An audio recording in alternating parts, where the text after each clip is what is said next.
Good morning, everyone. My name is Kieran Harrington. I'm so excited to be here with you all this morning. As human beings, we are creatures of habit. Whether many of us like to admit it or not, there are certain routines we follow on a daily basis, like going to school, for example. For me, this has been a routine that I've become fond of over the past 5 years here at Moses Brown. Waking up every morning to the sound of my alarm blasting Dej Loaf's Back Up, and proceeding to wake up my now 17-year-old brother Chase, who for some reason still cannot figure out how an alarm clock works. Each day I walk past the fieldhouse gates, the same place I enter and exit from the school grounds, occasionally running into Jim Skillings or Katie DeNoyle for a friendly good morning on the way in, to then walking into homeroom to be greeted by Mrs. Pinocchio's charismatic exclamation of, "Kernan, can you get these damn pots out of my room?" Two things I have learned. One, Kieran isn't the best name to have in Rhode Island with strong accents. However, Miss Pinocchio, you put your own flair on it, and that's what I love. Second, never leave your finished ceramics pieces in Miss P's room for an extended amount of time, or else you will hear about it probably every day. Continuing each day here at MB, I'm always enthralled by the brilliant, enthusiastic students that make up our Moses Brown community. Seeing as it is graduation, I have to shed some light on the amazing seniors. Ben Casses, I will never forget your class of 48 presentation, where you were able to so gracefully explain astrophysics while making us all feel like we were right there with you, even though we were completely in over our heads. Caroline Farber, you put together a stunning production of A Cat on a Hot Tin Roof in about 3 months with a cast assembled of some members who had never acted a day in their life, and give them the confidence needed to put on a great show. Haley Schreiber and Bell Channel, you proved to us all that strength, perseverance, and positive attitudes can get us past any obstacle, as you raised over $8,300 over the past 2 years to send kids to Camp Surefire, a camp that gives kids with type 1 diabetes and their friends the chance to relate to others and go through their same experiences. And Margaret Chase, I couldn't think of anyone better to have worked with over this past chaotic year. We truly are a team, and I'm so happy to have been able to share this experience with you. We, the class of 2016, are a class filled with risk takers. We have students who have traveled the world to countries including China, Kenya, Ecuador, and the Dominican Republic, and many more. We have countless state championships underneath our belts in football, field hockey, girls lacrosse, swimming, sailing, and golf. We have had productions put on that have completely blown us all away, like this year's 2 fall performances of Much Ado About Nothing in Our Town, and this spring's chilling performance of Sweeney Todd. We have a class that in 4 years has never had someone face a DC. And I make note of this because I think it's something that really speaks to the character of our class. These are just a few examples of the countless goals we have achieved as a class in the fields, in the classroom, and out in the real world.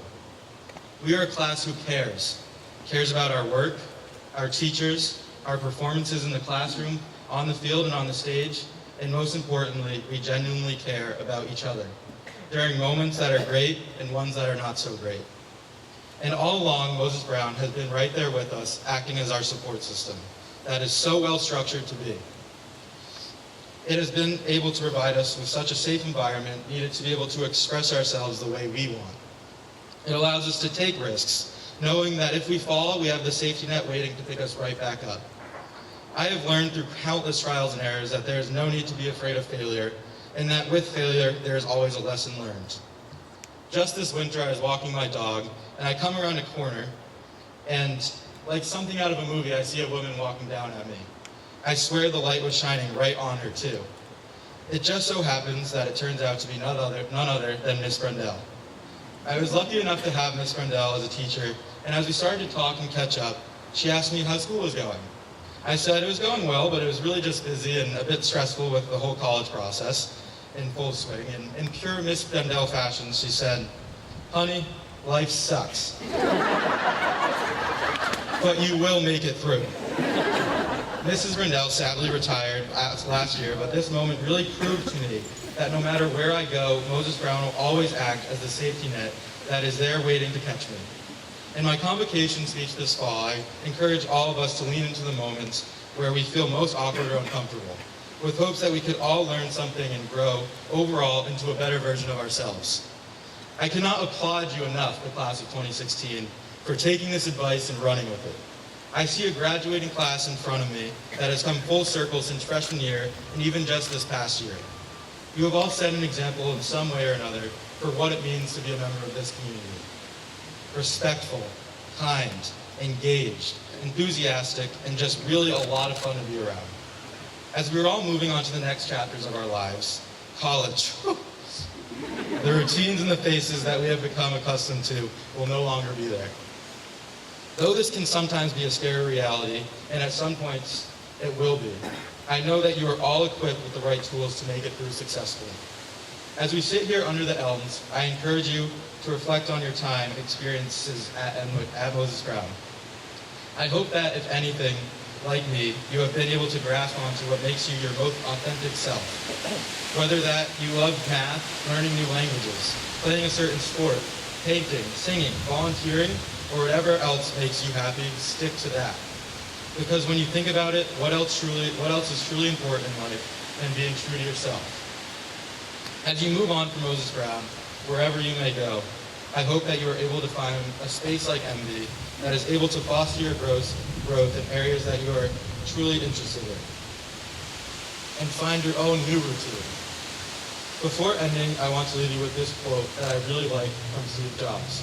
Mr. Jobs says this: "Don't let the noise of other opinions drown out your own inner voice.